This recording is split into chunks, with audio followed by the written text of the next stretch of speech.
CPM-ന് ഇപ്പൊ തുടർച്ചയായിട്ട് തിരിച്ചടി ഓരോന്ന് കിട്ടിക്കൊണ്ടിരിക്കുക. പ്രത്യേകിച്ച് പിണറായി വിജയന് പാർട്ടിയിൽ നിന്നുള്ള കുറ്റപ്പെടുത്തല്, പ്രശ്നം, അതൊക്കെ. പിന്നെ ഗൺമാൻ ഇഷ്യൂ, ഇപ്പോൾ റെയ്ഡ്, ഇന്ന് റെയ്ഡ് നടന്നിരിക്കുന്നു. അപ്പം കഷ്ടകാലം എന്നൊക്കെ പറഞ്ഞ ഇതൊക്കെ തന്നെ ഇല്ലേ? അതായത് നമ്മുടെ കേരളം ഇന്ന് എഴുന്നേൽക്കുന്നത് മുൻ മുഖ്യമന്ത്രി പിണറായി വിജയന്റെ വീട്ടിൽ ED റെയ്ഡ് എന്നുള്ളൊരു വാർത്ത കേട്ടാണ്. രാവിലെ 6:30 തുടങ്ങിയ ആ റെയ്ഡ് ഇതുവരെയായിട്ടും അവസാനിച്ചിട്ടില്ല, എപ്പോഴും തുടരുകയാണ്. ഇനിയും നീണ്ടേക്കും, ഒരു വൈകിട്ട് വരെ തുടർന്നേക്കുമെന്നാണ് അറിയുന്നത്.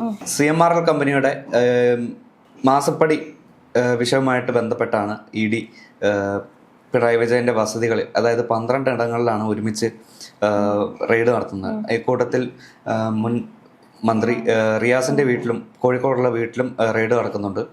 അപ്പോൾ ഒരു പ്രഡിക്ഷൻ ഇല്ല ഇതെന്താണ് ഇവിടെ നടക്കുന്നത്, അല്ലെങ്കിൽ എന്താണ് ആ റെയ്ഡിനിടെ സംഭവിക്കുന്നത് എന്നുള്ളത്. നമുക്ക് പുറത്തുനിന്നുള്ള കാര്യങ്ങൾ മാത്രമാണ് ഇപ്പോൾ അറിയാൻ കഴിയുന്നത്, വാർത്തകളിൽ നിന്ന് വരുന്ന കാര്യങ്ങൾ മാത്രമാണ് ഇപ്പോൾ അറിയാൻ കഴിയുന്നത്. ആ ഒരു റെയ്ഡ് നടക്കുന്നതുകൊണ്ട് തന്നെ അവിടെ എന്താണ് സംഭവിക്കുന്നുള്ളതെന്ന് നമുക്ക് അറിയാൻ കഴിയില്ല. ഒരു വൈകിട്ടാകുമ്പോൾ ഒരു ഏകദേശ ചിത്രം, അതായത് പിണറായി വിജയനും മകളും ജയിലിലേക്ക് പോകുമോ, അല്ലെങ്കിൽ അവരെ കുറ്റമുക്തരാക്കി ക്ലീൻ ചിറ്റ് ലഭിക്കുമോ എന്നുള്ള കാര്യത്തിൽ വൈകിട്ടോടെ നമുക്ക് ഒരു ക്ലിയർ പിക്ചർ കിട്ടാൻ സാധിക്കും. പല നേതാക്കളും KK ശൈലജ, അങ്ങനെ പലരും ഇപ്പൊ പറയുന്നത് രാഷ്ട്രീയ പ്രേരിതമാണ് ഇതെല്ലാം സംഭവിക്കുന്നത്. പക്ഷേ ഈ കേസ് നടക്കുന്നത് 2019-20 ആ സമയത്തൊക്കെയാണ്. അന്ന് UDF അല്ലായിരുന്നു അധികാരത്തിൽ വന്നത്, അന്നും ഇതുപോലെ പ്രശ്നങ്ങളുണ്ടായിരുന്നു. പക്ഷെ ഇപ്പം ഇത് ഉയർന്നു വന്നത് ഉള്ളു. അപ്പം ഇതെല്ലാം രാഷ്ട്രീയ പ്രേരിതമാണെന്ന് പറയുന്നതിനോട് എന്തോ യോജിക്കുന്നു? ഇത് രാഷ്ട്രീയ പ്രേരിതമാണെന്ന് പറയാൻ കഴിയില്ല. കാരണം 10 വർഷം മുഖ്യമന്ത്രിയായിരുന്ന പിണറായി വിജയൻ ആ ഒരു ഹോൾഡ് വെച്ച് ഇതുപോലുള്ള അന്വേഷണം അട്ടിമറിക്കപ്പെടുകയായിരുന്നു. അപ്പോൾ ആ ഒരു മുഖ്യമന്ത്രിയുടെ വീട്ടിൽ റെയ്ഡ് ചെയ്യാൻ പലവിധ തടസ്സങ്ങളുണ്ടായിരുന്നു എൻഫോഴ്സ്മെന്റ് ഡയറക്ടറിന്. ഇപ്പോൾ അധികാരം മാറി, അതുകൊണ്ട് തന്നെ ഇവർക്ക് ധൈര്യമായി പ്രതിപക്ഷ നേതാവ് പിണറായി വിജയന്റെ മുന്നിൽ വെച്ചാണ് മകൾക്ക് സമൻസ് കൊടുക്കുന്നത്. മകളെ രക്ഷിച്ചു കഴിഞ്ഞാൽ ഏതറ്റം വരെ പോകുന്ന ഒരു അച്ഛനാണ് പിണറായി വിജയൻ. അതുകൊണ്ട് തന്നെ ഏതൊക്കെ തരത്തിൽ ആ ഒരു പ്രതിരോധ കോട്ട തീർക്കാമോ അതെല്ലാം ചെയ്തിട്ടുണ്ട്. ഇപ്പോൾ കഴിഞ്ഞ വിജിലൻസ് കോർട്ടിലും അല്ലെങ്കിൽ ഹൈക്കോടതി വരെ ഈ ഒരു കേസിനെ തള്ളി പറഞ്ഞിരുന്നു. ഏകദേശം ഒരു രക്ഷപ്പെട്ടു എന്നുള്ളൊരു അവസ്ഥയിൽ ഇരിക്കുമ്പോഴാണ് പെട്ടെന്നൊരു സുപ്രഭാതത്തിൽ ED ഉദ്യോഗസ്ഥർ വന്ന് പിണറായി വിജയന്റെ വാതിൽ മുട്ടുന്നത്. ആ വാതിൽ മുട്ടിയപ്പോൾ തന്നെ അവരുടെ സകല കണക്കുകൂട്ടലും, അല്ലെങ്കിൽ ആ ഒളിപ്പിച്ച് വെച്ച പല കാര്യങ്ങളും പുറത്തേക്ക് വരുന്ന ഒരവസ്ഥയിലാണ്. ഇപ്പൊ ED ഒരു വാർത്താക്കുറിപ്പ് ഇറക്കിയിരുന്നു. അതിൽ പ്രത്യക്ഷത്തിൽ ഈ വീണയ്ക്കെതിരെ തെളിവുണ്ട് എന്നാണ് അല്ലെങ്കിൽ ആ വാർത്താക്കുറിപ്പിൽ ED പുറത്തിട്ടിരിക്കുന്ന വിവരങ്ങൾ. അതായത് കണക്കിൽപ്പെടുത്താത്ത പണം മാസപ്പടിയായി അത് യാതൊരു സേവനങ്ങളും നൽകാതെ CMRL കമ്പനിയിൽ നിന്ന് എക്സാലോജിക്കിലേക്കുള്ള അക്കൗണ്ടിലേക്ക്, അതായത് ആ ഒരു ഷെൽ കമ്പനിയിലേക്ക് സേവനങ്ങളൊന്നും കൂടാതെ പണം കൈപ്പറ്റിയിട്ടുണ്ട് എന്നുള്ള രേഖകൾ, അതായത് GST രേഖകൾ ഉൾപ്പെടെ ഈ ED കണ്ടെത്തിയിട്ടുണ്ടെന്നാണ് ഇപ്പോൾ പുറത്തു വരുന്ന റിപ്പോർട്ടുകൾ. ഈ റിപ്പോർട്ടൊക്കെ ഉണ്ടെങ്കിലും പാർട്ടിയിലുള്ളിൽ പറയുന്നത് പ്രധാനമന്ത്രി നടത്തിയതാണ്, പ്രധാനമന്ത്രി VD സതീശനോട് ചേർന്ന് നടത്തി. അതെ, ഇന്നലെ മറ്റൊരു കാര്യം കൂടി സംഭവിച്ചിരുന്നു. ഈ ഒരു CMRL എക്സാലോജി കേസിലെ ഇവരുടെ ആ ഒരു വിധി, അല്ലെങ്കിൽ അവർ നേടിയിരുന്ന ഹർജി ഹൈക്കോടതി തള്ളിയിരുന്നു. അതിന്റെ പിന്നാലെയാണ് ഈ എൻഫോഴ്സ്മെന്റ് ഡയറക്ടറേറ്റിന് ഈ റെയ്ഡ് ചെയ്യാനുള്ള ഒരു അനുമതി കിട്ടുന്നത്. ഉടനെ തന്നെ ഈ കേരള പോലീസിനെ പോലും അറിയിക്കാതെയാണ് ഈ ഒരു എൻഫോഴ്സ്മെന്റ് ഡയറക്ടറിന്റെ ഒരു സർജിക്കൽ സ്ട്രൈക്ക്. അതിൽ ആഭ്യന്തരമന്ത്രിയായ രമേശ് ചെന്നിത്തല പറയുന്നുണ്ട്, കേരള പോലീസിന് ഒരു അറിയിപ്പും ലഭിക്കാതെയാണ് ഇതുപോലെ ED വന്ന് റെയ്ഡ് നടത്തിയത്. ആഭ്യന്തര വകുപ്പിനോടോ അല്ലെങ്കിൽ സംസ്ഥാന DGPയോട് പോലും ഒരു അറിയിപ്പ് പോലും ഇല്ലാതെയാണ് അവർ ഡയറക്റ്റ് വന്ന് വാതിൽ മുട്ടുകയായിരുന്നു. അപ്പോൾ ഈ സംസ്ഥാന ആഭ്യന്തര മന്ത്രിക്ക് ഈ ഒരു കേസും അല്ലെങ്കിൽ ഈ ഒരു റെയ്ഡുമായിട്ട് യാതൊരുവിധ ബന്ധവുമില്ല. പിന്നെ ഇന്നലെ VD സതീശൻ പ്രധാനമന്ത്രിയെ പോയി കണ്ടത്, മുമ്പ് മുഖ്യമന്ത്രി പിണറായി വിജയൻ ആയിരുന്നപ്പോഴും ഈ നിർമ്മലാ സീതാരാമനും അമിത്ഷായും അല്ലെങ്കിൽ നരേന്ദ്രമോദിയായിട്ടും കൂടിക്കാഴ്ച നടത്തിയിട്ടുണ്ട്. അത് എന്ന് വേണമെങ്കിൽ പറയാം. ഈ ഒരു കേസ് ഒതുക്കി തീർക്കാനായിട്ട് പോയി അവരെ ആവശ്യമുള്ള ഡീൽ ഉറപ്പിക്കാൻ വേണ്ടിയാണ് പോയത് എന്ന് കോൺഗ്രസ്സുകാർക്കും പറയാം. കാരണം ഇപ്പോൾ ഈ കേരളത്തിലെ ജനങ്ങൾക്കറിയാം ഈ സംസ്ഥാനത്തെ CPM എന്താണ്, കോൺഗ്രസ് എന്താണ്, BJP എന്താണെന്നുള്ളത്. അതായത് തുടർച്ചയായ തിരിച്ചടി നേരിടുമ്പോഴും ഈ ഒരു മാസപ്പടി കേസ് ഒന്ന് ഒതുങ്ങി നിൽക്കുകയായിരുന്നു.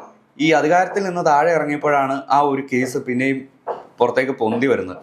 ഇപ്പോൾ അതിനു മുമ്പ് പറഞ്ഞില്ലേ, ഈ ഗൺമാൻ ഇഷ്യൂ ആയാലും കേരളത്തിന്റെ ആ ഒരു പദ്ധതി ഉപേക്ഷിച്ചതായാലും എല്ലാം അവർ അധികാരത്തിൽ നിന്ന് ഇറങ്ങിയതിനു ശേഷം വന്ന ആ ഒരു നടപടികളാണ്.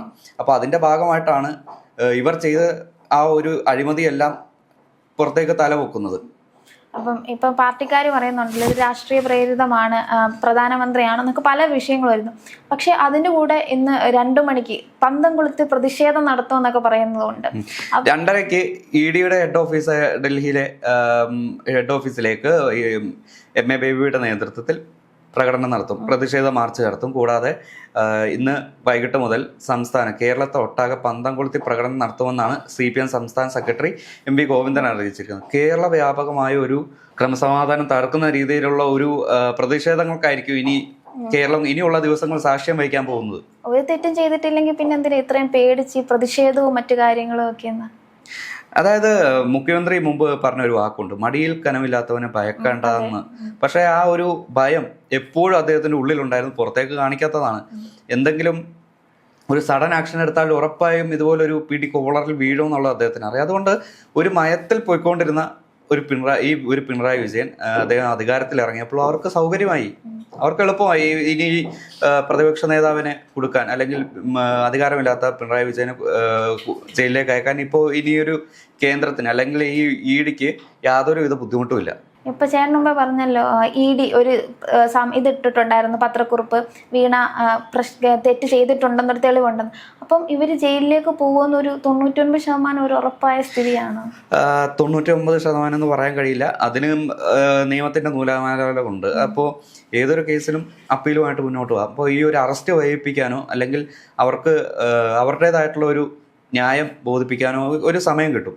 അതായത് റെയ്ഡ് ചെയ്തതിൻ്റെ ഉടനെ ജയിലിലേക്ക് കൊണ്ടുപോകേണ്ട ആവശ്യമില്ല. അവർക്ക് കൗണ്ടർ പെറ്റീഷനുമായി കോടതി മൂവ് ചെയ്താൽ ആ ഒരു അറസ്റ്റ് ഒഴിവാക്കാവുന്നുള്ളതാവും. പിന്നെ മറ്റ് സംസ്ഥാനങ്ങളിലെ ഈ ED ഉപയോഗിച്ച് കേന്ദ്ര സർക്കാർ ഒരുപാട് റെയ്ഡുകൾ നടത്തിയിട്ടുണ്ട്. അത് സൂചിപ്പിച്ചിട്ടാണ് ഇപ്പോൾ MV ഗോവിന്ദനായാലും MA ബേബി ആയാലും പറയുന്നത് ഈ ED എന്നത് ഇവരുടെ ഈ കേന്ദ്ര സർക്കാരിന്റെ വേട്ടപ്പട്ടിയാണെന്നുള്ളത്.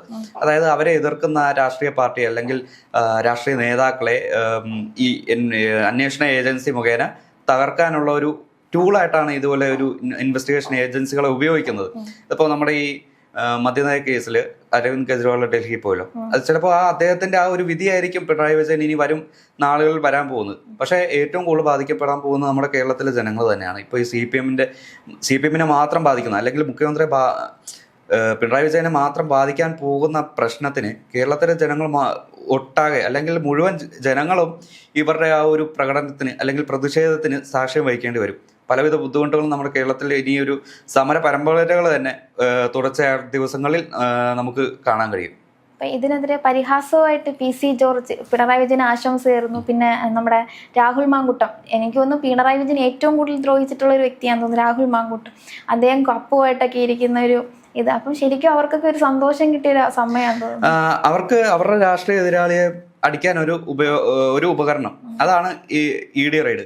അത് മാത്രമല്ല, ഇപ്പോൾ ഈ PC ജോർജിന്റെ മകൻ ഷോൺ ജോർജും മാത്യു കുഴൽനാടനുമാണ് ഏറ്റവും തുടക്കത്തിൽ മുതൽ ഈ ഒരു എക്സാലോജിക്കിന്റെ അല്ലെങ്കിൽ CMRL കമ്പനിയുടെ അഴിമതിയെക്കുറിച്ചുള്ള ഏറ്റവും കൂടുതൽ വിവരങ്ങൾ പുറത്തു വിട്ടുകൊണ്ടിരിക്കുന്നത്.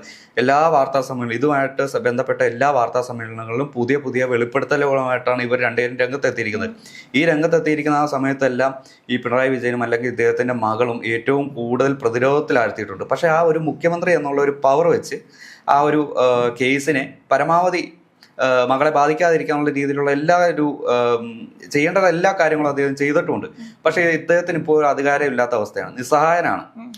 എങ്കിലും പിണറായി വിജയൻ ദുർബലനല്ല എന്നാണ് MV ഗോവിന്ദൻ പറയുന്നത്.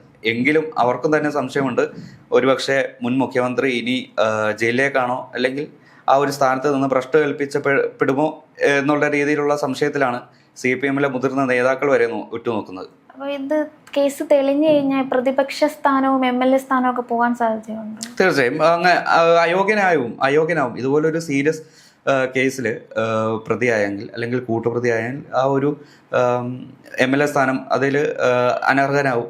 ഇപ്പൊ നമ്മുടെ ആന്റണി രാജുവിന്റെ ഇഷ്യൂ കണ്ടില്ലേ, അതുപോലുള്ള ഒരു അവസ്ഥയായിരിക്കും കേരളത്തിന്റെ ഏറ്റവും മുതിർന്ന രാഷ്ട്രീയ നേതാവ് പിണറായി വിജയൻ സംഭവിക്കാൻ പോകുന്നത്.